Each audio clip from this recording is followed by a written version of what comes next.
Hello my dear students, आज मैं आपके सामने यूज ऑफ इफ लेकर आया हूँ। और इफ का मतलब होता है यदि, और यह बहुत ही इंटरेस्टिंग यूज है इंग्लिश का, और इसको समझने का प्रयास कीजिएगा। जिससे हमने कह दिया कि यदि वह पढ़ेगा तो वह पास करेगा।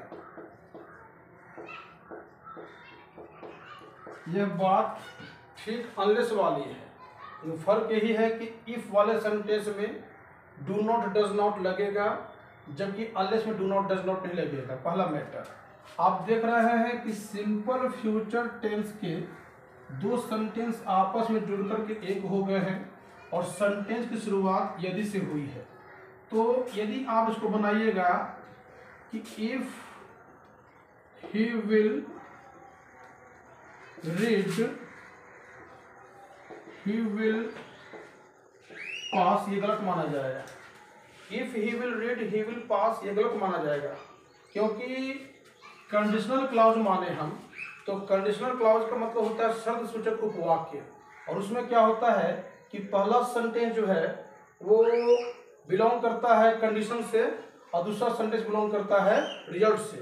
तो इसकी अंग्रेजी सही हो जाएगी कि इफ ही रीड्स।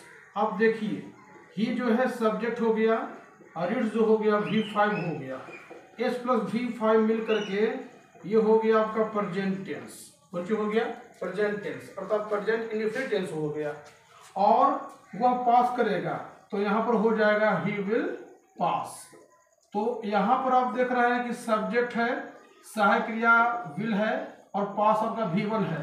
तो ये जो सेंटेंस है आपका फ्यूचर 1 का हो गया, और इससे जो है रिजल्ट का बोध हो रहा है। तो कम ही शब्दों में हम यह कहना चाहेंगे कि इफ से जो सेंटेंस शुरू होगा तो उसके दो पार्ट होते हैं, और पहला पार्ट जो होता है वो कंडीशन अर्थात शर्त का बोध कराएगा, और दूसरा जो पार्ट होता है वो बोध कराएगा रिजल्ट का। ठीक है, तो याद रखिएगा कि जो कंडीशन का बोध कराएगा वो पार्ट अपने साथ सिंपल प्रेजेंट टेंस लेकर के आएगा, जबकि एक मिनट बेटा जी, जबकि दूसरा जो पार्ट है वो आपका फ्यूचर 1 लेकर के आएगा।